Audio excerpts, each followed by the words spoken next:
Porque parece que viviesen en el resuelto de otro examen. Continuamos con lo que es la patología del ovario. El ovario es un órgano bastante interesante, sobre todo por la gran cantidad de tipos celulares y de momentos evolutivos que atraviesa a lo largo del ciclo menstrual. Ustedes recuerden, el ovario es un órgano bastante pequeñito, normalmente mide 3 por 2 por 1, son las dimensiones del ovario. En el ovario podemos encontrar dos regiones anatómicas al corte, una porción central que se llama médula y una porción periférica que se llama corteza. Es justamente en la corteza donde vamos a ver varias poblaciones celulares, es más, poblaciones que van cambiando a lo largo del ciclo menstrual. Es necesario ustedes que recuerden que dentro del ciclo menstrual hay un ciclo ovárico. Ese ciclo ovárico está dividido a partir de la ovulación en una fase preovulatoria que se llama fase fase folicular, y una fase posovulatoria que se llama fase lútea. Durante la fase folicular, recuerden ustedes que varios folículos primarios son seleccionados para reiniciar esa primera división meiótica que quedó suspendida al momento del nacimiento, y uno de esos continúa ese desarrollo, solamente uno, llamado folículo dominante, y que pasa a transformarse en folículo secundario, y a medida que va transcurriendo el mes continúa su desarrollo, pasa a ser folículo terciario, folículo maduro o folículo de Graf, el cual el día 14 del ciclo aproximadamente, cuando los ciclos son de 28 días, estalla, fenómeno que se conoce con el nombre de ovulación, gracias a la actividad de una hormona hipofisiaria que se llama hormona luteinizante. La hormona luteinizante es la responsable de la ovulación. Y luego las células foliculares, activamente llamadas, pasan a llamarse células luteínicas, dando origen a lo que es el desarrollo del cuerpo lúteo, ¿sí?, que en caso de no haberse producido un embarazo, involuciona posteriormente a corpus albicans, su cuerpo blanco, dando origen nuevamente a repetir el ciclo uno y otro mes. ¿Sí? Es de más recordarles que la hormona que produce estas células de la primera fase es el estrógeno predominantemente, y en la segunda fase es la progesterona, que también hay estrógeno, pero la progesterona hace su aparición a partir del momento de la ovulación. Ciclo menstrual, lo hemos repasado al hablar de endometrio, lo estamos repasando al hablar del ovario. Doctor, disculpa, ¿será que podemos hacer una recolección? Es para el oncológico. Más tardecito, por favor. Ya, Gracias. Entonces, estamos hablando de que el ciclo menstrual se repite mes tras mes y el ovario experimenta cambios en el ciclo ovárico. Y les decía, estamos hablando por segunda vez del ciclo menstrual. Entonces, ¿qué pasa cuando repetimos algo? Tienen que repasar. Este es un tema clave de lo que es ginecología. En ginecología, el que no sabe ciclo menstrual no debería estar acá, porque se aplica permanentemente a la patología uterina, a la patología del ovario, a la anticoncepción que vamos a mencionar, ¿sí? Entonces, si entendemos estas características del ovario, vamos a poder entender por qué hay tanta variedad de tumores o de quistes de ovario, ¿sí? Hay un sinnúmero de tumores, quistes de diferente naturaleza, de diferente comportamiento, de diferente origen.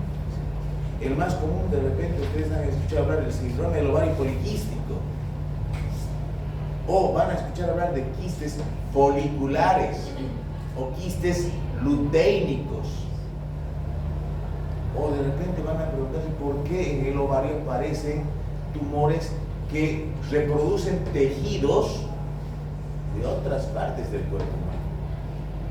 Entonces, hay una gran infinidad de tumores que tienen su explicación primero en las varias poblaciones celulares que existen en la corteza, y segundo, en los cambios que experimenta la corteza del ovario mes tras mes.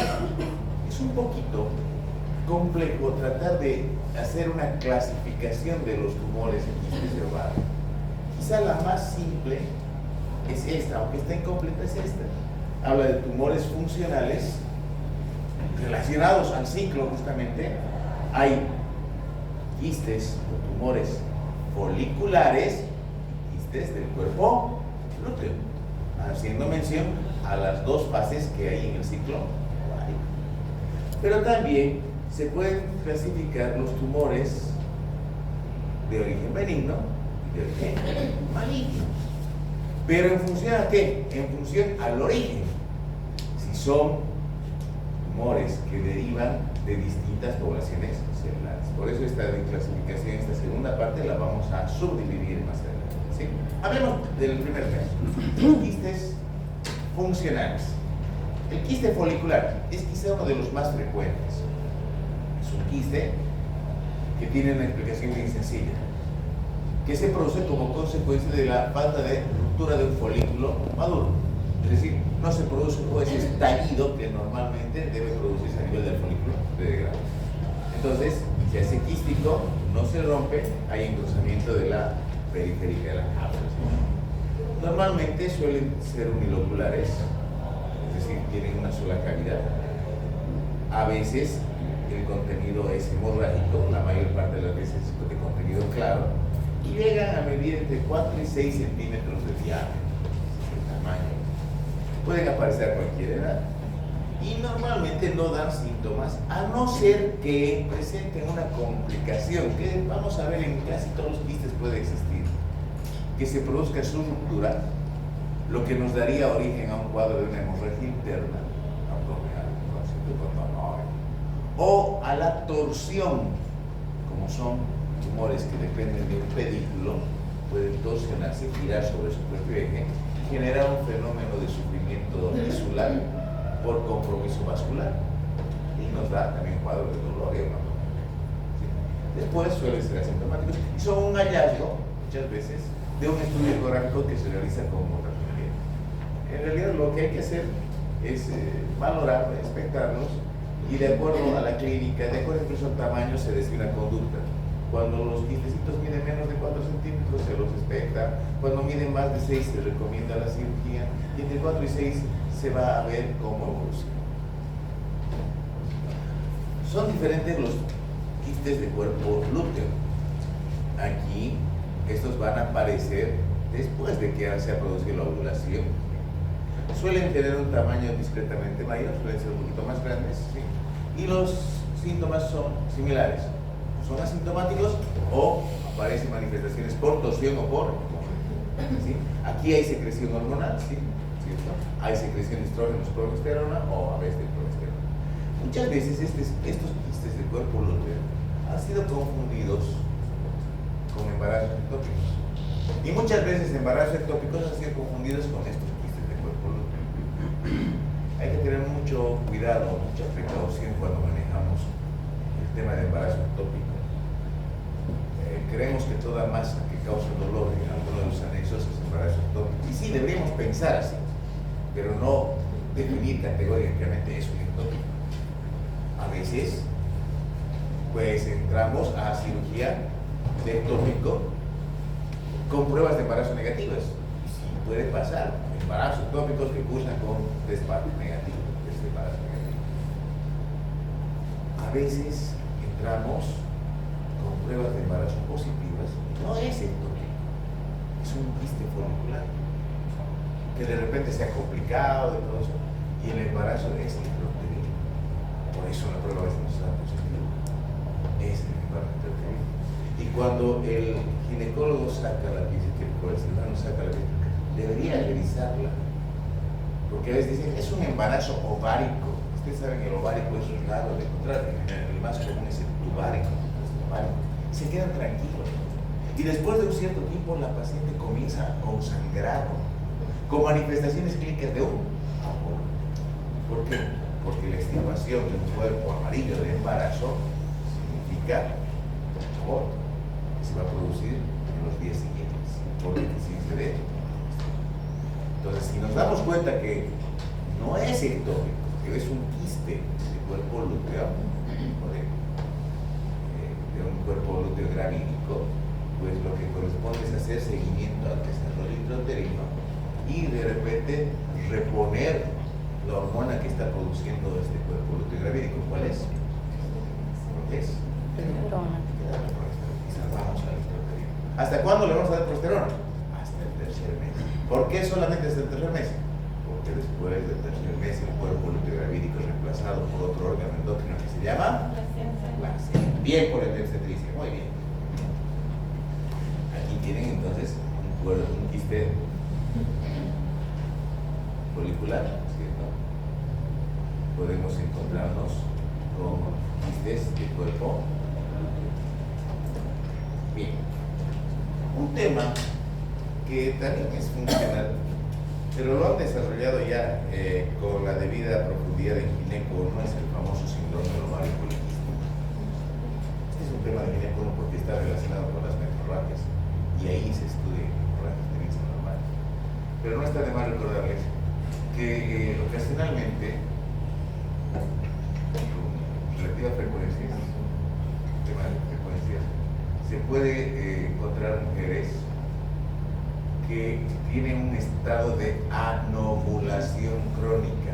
¿Qué quiere decir esto? Que no ovulan, pero que desarrollan folículos estremeños. Y a este estado de anovulación crónica se van a añadir fenómenos que se caracterizan por un hiperandrogenismo.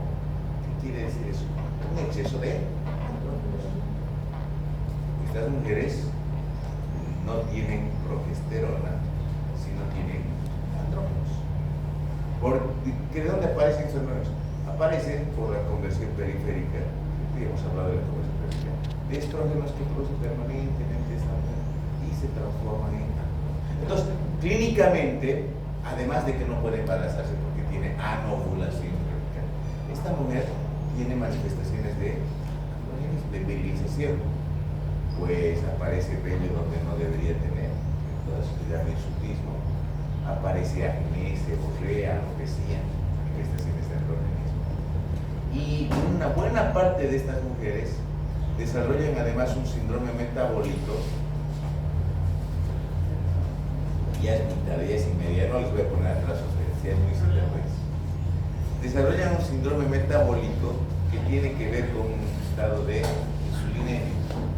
Se relaciona con estados prediabéticos o diabéticos. Entonces, es interesante notar cómo es un complejo de consecuencias que aparecen. Y en el ovario, ¿qué tenemos? Tenemos compromiso, a veces de uno, generalmente de los dos, donde aparecen múltiples formaciones quísticas, pequeños quistes. Antes decían para hacer diagnósticos se necesitan 8, ahora dicen para hacer diagnósticos necesitamos 10.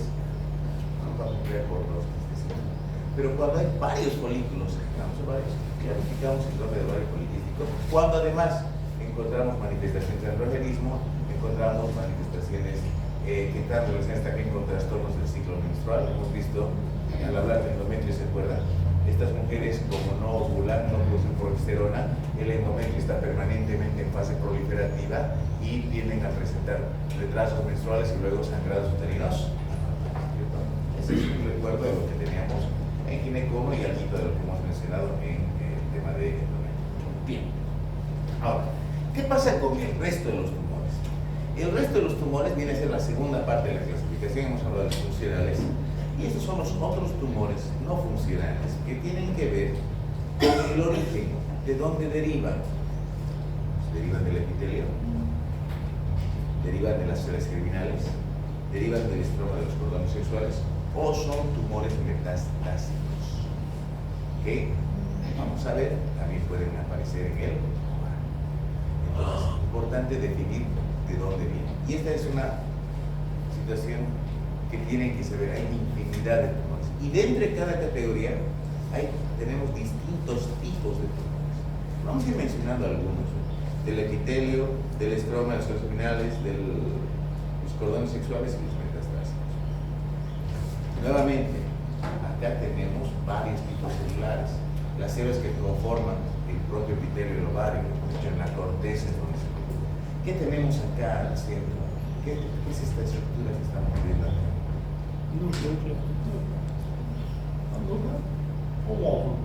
Exacto, es el lobocito. ¿Y qué es el lobocito? Es una célula germinal. Por eso nos hablamos de derivados de las células germinales.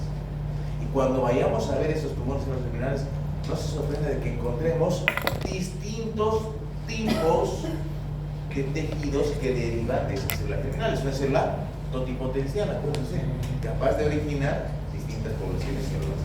Entonces, tumores derivados del epitelio superficial, tumores derivados de las células germinales, tumores de los cordones sexuales del estroma y metastásicos. Diapositiva repetida, pregunta, ¿cierto? Bien. Datos interesantes sobre la frecuencia. En este orden en el que lo estamos mencionando es que se presentan en relación a la frecuencia. Son más frecuentes los del epitelio superficial, le siguen en frecuencia los células germinales, después están de los cordones del estroma y al final están los tumores metastásicos. Grupos etarios en que se afectan.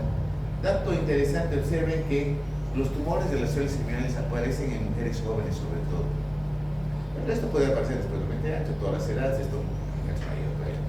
Y existen diferentes tipos de tumores según el origen.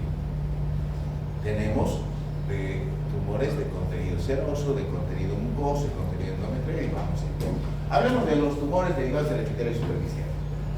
Según el tipo de contenido, vamos a ver diferentes tipos de tumores. Por ejemplo, tenemos el tema seroso. Si el contenido es seroso y es un tumor benigno, puede ser benigno o maligno, hemos visto hace rato. Si el tumor es benigno, se llamará cistoadenoma seroso. Y si es maligno, ¿cómo se llamará? Cistoadenocarcinoma seroso. Entonces, pueden haber cistoadenomas serosos, cistoadenocarcinomas serosos. ¿Sí? Así es, ¿no es cierto? Entonces, ¿por qué se caracterizan? Porque el contenido es líquido. Hablan de algunos limítrofes también, de variedades limítrofes, ¿no? Pero aquí son benignos, malignos y los limítrofes. Aquí está, este es un cistoadenoma seroso, por ejemplo. Este es un cistoadenocarcinoma seroso. El contenido al principio va a ser líquido. Suelen ser tumores de un volumen mediano. No son como los foliculares de 4 a 6 centímetros o como los de cuerpo lúteo de 6 a 8. Esos pueden alcanzar dimensiones importantes. ¿Sí? Es importante el diagnóstico histopatológico. Sí o sí, todo lo que se saca se manda a biopsia. Este es benigno, este es maligno. Ese es el aspecto de un cistoadenoma, macroscópicamente, ¿cierto? Pueden ser uniloculares, pueden ser multiloculares, ¿cierto? Pero no solamente nos vamos a dejar llevar por el aspecto físico, sino que tenemos que llevarlo a microscopio, ¿cierto? Bien. En otras ocasiones, el contenido es moco, no es contenido seroso. Entonces, si es benigno se llamará cistoadenoma mucinoso, si es maligno se llamará cistoadenocarcinoma mucinoso. Bien, este tipo de tumores, vean, ese es el suelen ser los que mayores tamaños alcanzan. Suelen ser tumores que alcanzan importantes volúmenes. Suelen crecer más que los otros. ¿Sí? ¿Qué tienen? Moco en su interior. Ahora, hay un detalle interesante. Estos tumores deben ser extirpados, el tratamiento es quirúrgico, y deben ser extirpados íntegros. ¿Por qué? Porque el hecho de que esto sea aspirado o se produzca la ruptura durante la intervención quirúrgica determina la posibilidad de siembra ¿de qué? De células que producen moco. Entonces, aún sea benigno, células productoras de moco pueden sembrarse en el abdomen. ¿Y qué van a hacer en el abdomen? Seguir produciendo moco. Y nos da origen a un cuadro que se llama el pseudomixoma peritoneal. Es una mujer que ya se operó, se le sacó, pero sembraron células. ¿Y qué hacen esas células? Producir moco. ¿Y qué hace esa producción de moco continuo? Pues va consumiendo a la mujer. Ojo, dijimos que era benigno, pero esa mujer se está consumiendo como si tuviese un tumor. ¿Todo por qué? Porque no se hizo caso a esa observación de que no se debe aspirar, funcionar, lesionar, este tipo de... Pero ¿cómo sabemos cuál es cuál? Solamente la microscopía nos va a decir. Entonces, ¿qué debemos hacer? Tener mucho cuidado con sacar las piezas íntimas. Ustedes han debido ver alguna vez, les he mandado imágenes o tienen imágenes de tumores que hemos sacado. ¿Y por qué lo hace heridas tan grandes? ¿Por qué lo saca así enteros? Y lo más fácil es meterle un trocar, aspirar el contenido y con una herida chiquitita lo saca. O con una laparoscópica. Porque hay riesgo de sangrar. Aquí estamos cerrando los benignos. ¿Qué tal si fuese maligno? Estamos cerrando células. Entonces, con los tumores de Hodgkin no se puede. Saquen los enteros. Eviten. Bueno, si se rompió accidentalmente, porque no hubo otra ya. Pero lo ideal es sacarlo. ¿Sí? No le tenga miedo al tamaño de la incisión. Hemos sacado un tumor hace unos meses, un tumor que pesaba 14 kilos. Imagínense cómo han salido los 14 kilos, por el tamaño de la herida para que salgan 14 kilos. Había que hacerlo. Y viene un colega y me dice, pero era facilito, lo aspirabas y sacabas una herida, así puede ser que no. Pero esa no era la idea. Porque no hay que sembrar.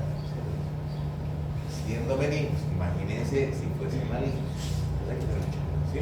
Entonces hay que sacar íntegros. Y el mucinoso no se hace de cuerda, esos son tumores grandes, ¿sí? Tumores que producen grandes cantidades de moco, por eso es que crecen la cara. Otra situación similar tenemos con los que tienen contenido, como contenido tejido endometrial. Se llama cistoadenoma endometrioide. O puede ser también un cistoadenocarcinoma endometrioide. ¿Por qué? Porque su contenido, si ustedes recuerdan esto, es el mismo tejido endometrial. Tengan mucho cuidado. Aquí también podemos sembrar. Y si sembramos tejido endometrial y queda vivo, ¿a qué cuadro vamos a dar? Origen a una endometriosis, ¿cierto?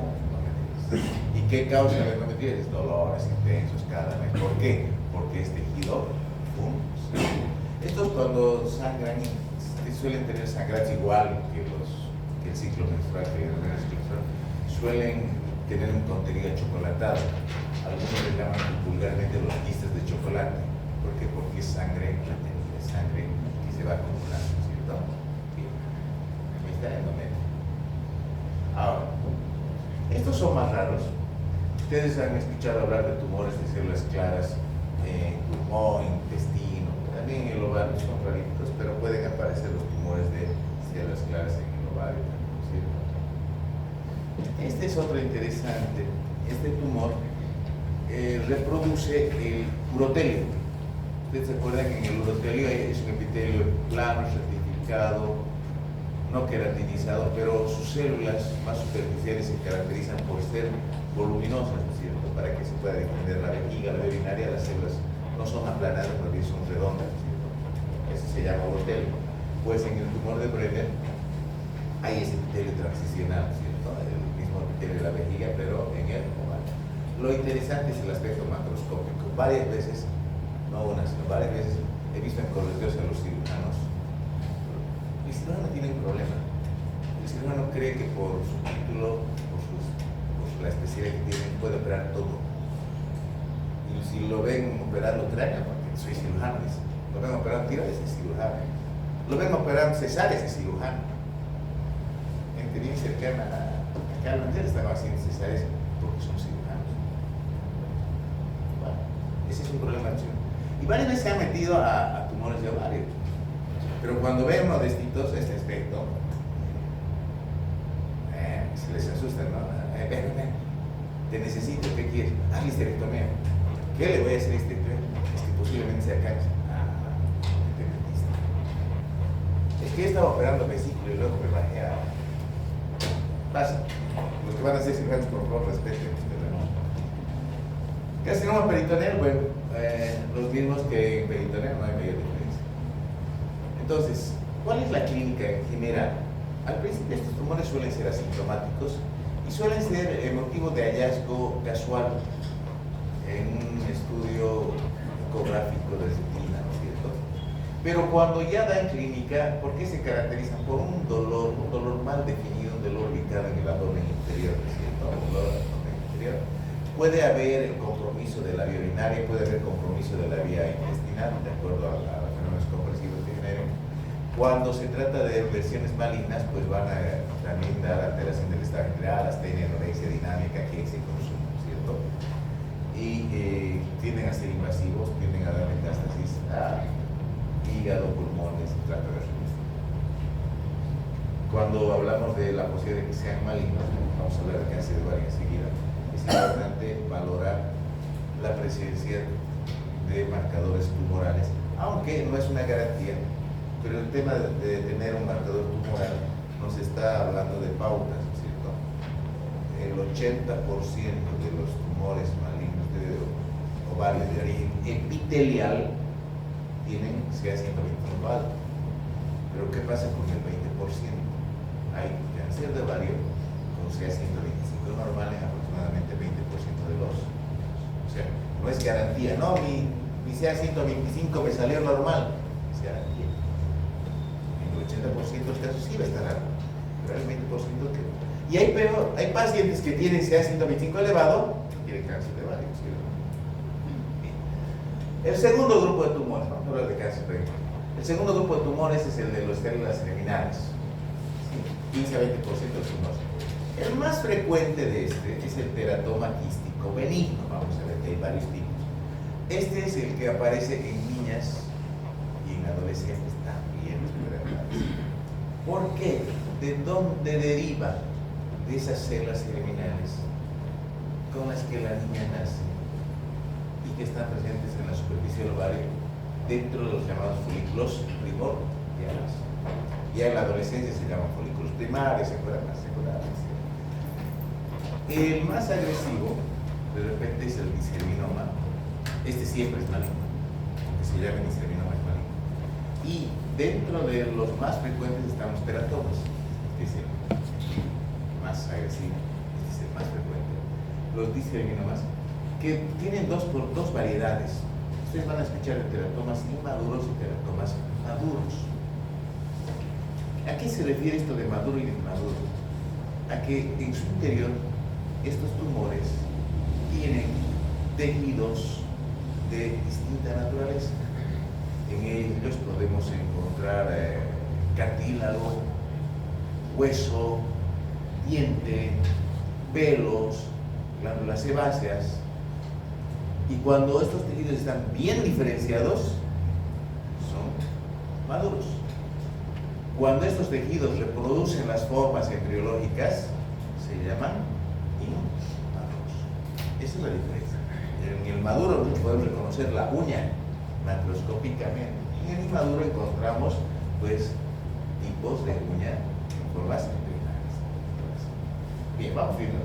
El disgerminoma es el, digamos, el más agresivo como tumor maligno, ¿sí? Es un tumor altamente agresivo que inclusive se habla de mujeres que son portadoras de anomalias cromosómicas. El teratoma, les decíamos, tiene una versión madura que es benigno y tiene una versión inmadura que es maligno. Entonces, cuando nos llega el reporte de la anatomía patológica, porque estos van a cirugía, nosotros estamos esperando que nos digan qué tipo de tumores. Es un teratoma benigno, es un teratoma maduro. ¿Por qué? Porque se puede reconocer claramente los componentes de los tejidos que están en su interior. Entonces, con eso nos quedamos tranquilos, es un tumor benigno. Pero si no se diferencia en los tejidos, decimos que es un teratoma inmaduro, es de comportamiento maligno. ¿Ya? Entonces, aquí tenemos tejidos que han derivado de las células totipotenciales. Por eso, ¿cómo es posible encontrar uña, diente, pelo, cartílago? Porque son tumores de células totipotenciales. Mujeres jóvenes, ¿sí? Hay una situación interesante, a veces son bilaterales. Pónganse el conflicto. Mujer joven que tiene teratoma bilateral. Complicado, ¿sí? ¿Por qué? Porque eso significa porque van a salir los dos. Hay que sacar los dos si es bilateral. Siempre que encontramos uno que tenemos que revisar el otro ovario y decirle hay que estarse haciéndole seguimiento. Me acuerdo hace unos 2, 3 añitos, y disculpe que les comente, pero hay que, con fin académico, pasa a visita a un colega de día sábado en el hospital y le dice a la paciente, pero aquí dice que le ha sacado todo el ovario, todo el tumor. ¿Por qué no le ha dejado el ovario? ¿Dónde está el ovario? ¿Dónde está el ovario? Había que preservar su fertilidad. ¿Cuál fertilidad? Era hacer quedar mal, ¿no es cierto? Y obviamente la señora después de eso agarró al doctor Google y le han dicho que este era todo. Ah, sí, porque si no, el día luego se llevaba, ¿no es cierto? Y hay que explicarles eso, hay que explicar. Se trata de tumores donde ya no hay conocimiento, ¿no? Está todo la estructura ovárica comprometida. ¿Qué queríamos que dejemos? Pero imagínense cuando es bilateral todavía es más complicado. ¿Por qué? Porque le estamos haciendo una oportunidad bilateral. Le estamos induciendo a hacer una climatérica quirúrgica, de origen quirúrgico. ¿Por qué? Porque este pequeño porcentaje, que dice 15% de su vida, ¿no? Y teratoma. Impresiona. Ahora, no solamente vamos a encontrar ese tipo de tejidos, vamos a encontrar diferentes tipos de tejidos. Hay uno que es bien interesante, es funcional. Es cuando tiene tejido tiroideo maduro. Puede diferenciar. La célula totipotencial puede dar origen a cualquier tipo celular. ¿Qué tal si da origen a tiroides madura? Es decir, funciona. ¿Qué va a pasar? Pues va a provocar hipertiroidismo. Y tenemos al pobre endocrinólogo peleando, buscándolo. ¿Será un hipertiroidismo primario? ¿Será secundario? ¿Será terciario? ¿Se acuerdan esa clasificación de tiroides, hipotálamo, buscándolo por aquí, que tomografía, todo está en el ovario, como bajo la forma de quistecito? Suele ser hombre. Hay otro que es también bien interesante, folículos tiroides. Ustedes han estudiado el coriocarcinoma ya en ECO 1, pero han estudiado esto en la enfermedad trofoblástica gestacional. Ese tema se estudia. Cuando hablan de las gestorragias de la primera mitad del embarazo, han hablado de aborto, han hablado de ectópico y han hablado de mola. Bueno, en realidad no debe ser mola, es enfermedad trofoblástica gestacional, tumores derivados de la placenta. ¿Sí? Y han estudiado que hay la versión benigna, que es la mola, la versión maligna, que es el coriocarcinoma, y una versión intermedia que se llama el corioadenoma destruenso o mola invasora, ¿cierto? Así lo han estudiado, si no. Bueno, resulta que, ¿por qué se llama enfermedad trofoblástica gestacional? Porque tiene que ver con el embarazo, esa mujer se ha embarazado. Pero hay mujeres que desarrollan la enfermedad trofoblástica no gestacional. Entonces, ni siquiera pueden tener relaciones, pero comienzan a aparecer con pruebas de embarazo positivas. Porque en el ovario, un grupo de células totipotenciales ha formado un tumor de origen trofoblástico. Y peor, de comportamiento maligno, muy agresivos también, como es el trofoblasto. El trofoblasto es invasivo, ¿sí? Y este también se llama coriocarcinoma. Entonces, el coriocarcinoma puede ser de origen gestacional en el útero o de origen no gestacional en el. Y en esta mujer, si ustedes le piden prueba de embarazo, que en realidad no pedimos prueba de embarazo, pedimos HCG como marcador tumoral. Lo ponemos al mismo nivel del CA125 para los tumores serosos, ponemos aquí a la HCG como marcador tumoral de que existe un tumor productor de gonadotrofina coriónica, que es el coriocarcinoma, ¿cierto? Mal pronóstico. Bien. Luego tenemos el tercer grupo de tumores de origen ovárico, que son los del cordón sexual y de los estroma, el tejido conectivo. De los cordones sexuales pueden estar compuestos por células femeninas, pero también pueden estar compuestos por células masculinas. En el caso de las femeninas, células de la glándula y de la teca que producen estrógenos, y en el caso de que sean células masculinas, las células del Leydig que producen testosterona. Tenemos mujeres con altos niveles de testosterona porque tienen un tumor ovárico que produce estos. ¿Se acuerdan cuando hablábamos entre las causas? Bueno, aquí debe estar en su examen las causas de hiperplasia de endometrio, de pólipos, de cáncer. Decíamos tumores de la granulosa que producen estrógenos. Era una de las causas, ¿cierto? Factores de riesgo. ¿No se acuerdan? Bueno, diferentes tipos, ¿cierto? Tienen nombres diferentes: tecomas, fibromas, androblastomas, y también de tejido conectivo: sarcomas, leiomiomas, hemangiomas, lipomas. Diferentes nombres según el tipo histórico, ¿cierto? Ahí está. Bien, fibromas, adenoblastomas. Cuando producen testosterona, ¿qué va a pasar? Pues manifestaciones de virilización, ¿cierto? Atrofia de las mamas, pérdida de cabello, hipertrofia del clítoris, cambios de la voz. Y tenemos el cuarto grupo. El cuarto grupo corresponde a tumores que no son primarios del ovario, son más bien metastásicos. ¿Quiénes dan metástasis al ovario? Pues tumores, cáncer del propio paro genital. Hemos visto, ¿se acuerdan? Una vía de diapositiva donde veíamos que el cáncer de endometrio avanzaba por la trompa y se fijaba en el ovario. De la mama también pueden dar metástasis al ovario, y tumores del aparato digestivo. ¿Sí? Ahí está. Tumores malignos, Krukenberg es un maligno, por ejemplo, que se origina en el digestivo. Bueno, en relación al cáncer de ovario, el cáncer de ovario, hemos visto, puede originarse en diferentes poblaciones celulares. Hemos visto el cistoadenocarcinoma seroso, el cistoadenocarcinoma mucinoso, el disgerminoma, etcétera, etcétera. Entonces, pueden derivar de cualquiera de esos, y es un tema complicado. ¿Por qué? Es causa importante de muertes, aunque no es el tumor más frecuente. Ya sabemos que el más frecuente en países desarrollados es el de endometrio, el más frecuente en países en vías de desarrollo es el de cuello uterino, y si bien este más frecuente es causa de muerte. ¿Y por qué? Porque no se puede hacer un diagnóstico precoz. ¿Sí? Entonces, en Francia no existe método de tamizaje específico. ¿Qué método de tamizaje conocen para cuello uterino? Vamos, ¿cierto? Agarramos a toditas, ¡pam! Haremos 1000 PAPs, nos va a salir uno, ya ese uno positivo, ese uno sospechoso ya va a ir al tratamiento. Podemos hacerlo, hacemos, pero no podemos usar un método así similar al PAP en cáncer de ovario. ¿Por qué? Porque cuando nosotros hacemos diagnóstico, miren en qué estadios ya estamos. ¿Se acuerdan de los estadios? Los Estados Unidos. No todos se han acordado. Bueno, pueden ser de origen epitelial, son los más frecuentes de origen epitelial. ¿Sí? Pueden ser de origen germinal, pueden ser de origen cordón sexual. Dato importante: es más frecuente mientras mayor sea la mujer.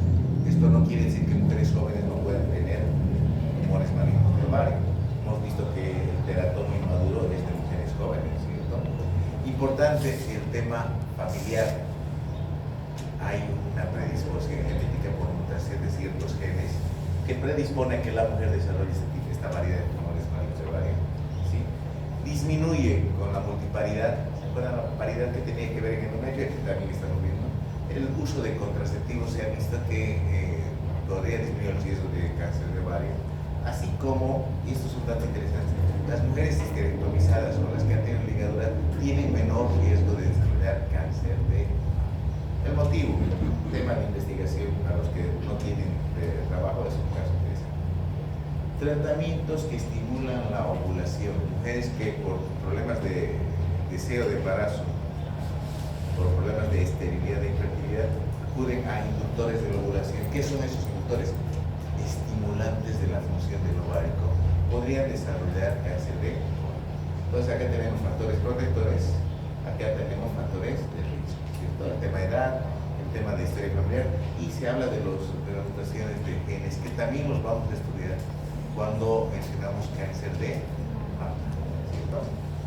Entonces puede ser del epitelio, puede ser de las germinales, puede ser del estroma de cordones sexuales, y los metastásicos obviamente derivan de otros, ¿cierto? Entonces, la misma clasificación que hemos estudiado, serosos, mucinosos, acá se repite, ¿cierto? Se repite exactamente lo mismo.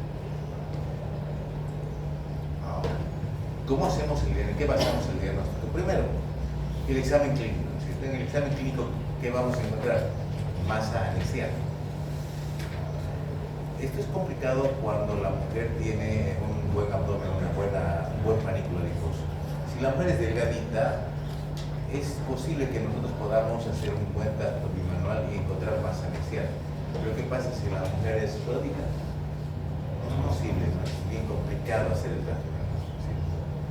Es importante la ecografía, sí nos ayuda. Hay un desarrollo importante de la ecografía en el diagnóstico precoz de tumores que podrían tener comportamiento maligno. Entonces ya nos advierte el ecografista, el buen ecografista, de que podemos estar ante la posibilidad de que el tumor que está viendo en anexo sea de origen maligno. Y el tema de los marcadores tumorales, ya hemos visto, es muy limitado porque solamente vamos a encontrar CA125 elevado en el 80% de los tumores de origen seroso. Hay 20% de mujeres con cáncer de ovario que tienen CA125 normal, y lo peor, les decía, que hay casos de CA125 alto de mujeres que no tienen ningún problema de él. Entonces el examen físico es importante, CA125 nos ayuda. Hay enfermedades veninas que se asocian, inclusive fumadoras, hasta que fuman, ya nos descartan. Y la ecografía, ¿cierto? Cáncer de ovario es importante, el marcador tumoral, pero no es. Entonces, ¿a quiénes deberíamos hacer un seguimiento más estricto? A esas mujeres que tienen riesgo por antecedentes familiares. Qué importante es preguntarle el antecedente familiar en esta de clínica, ¿no? Viene una paciente con un dolor anexial, la ecografía dice masa en anexo. Importante, señora, su mamá vive, no tiene problemas de ovario, las hermanas, las abuelitas, hablar sobre el tema familiar, ¿cierto? Después, ¿qué más? El problema, decíamos, diagnosticamos en estadios avanzados, por eso se nos mueren estas pacientes, porque el diagnóstico se ha hecho en estadio 3, en estadio 4. No hay síntoma precoz, ¿cierto? Los estadios precoces, los diagnósticos precoces se los hace de forma casual cuando se está estudiando otro problema. Y su clínica es muy pobre, vean, es muy ambigua, es muy genérica, ¿cierto? Dolor abdominal, sangrados anormales, pérdidas de peso. Si está perdiendo peso y vamos a pensar aquí, hay algo, desde una enfermedad metabólica hasta un problema maligno en cualquier localización, ¿cierto? Después, los estadios son importantes, hay estadios, ya saben para qué sirve la estadificación, ¿cierto? Nos da pronóstico, pero nos dice también qué conducta vamos a tomar. Hay estadificación, digo, ven, estadio 1, estadio 2, estadio 3, estadio 4. Entonces, para el tratamiento, pues depende del estadio. En estadios precoces podemos recurrir a la cirugía, pero en estadios más avanzados necesitamos de quimio y radioterapia. Este es el comentario sobre el tratamiento de los tumores según el estadio de la... ¿Sí? Bien. ¿Alguna pregunta sobre ovario?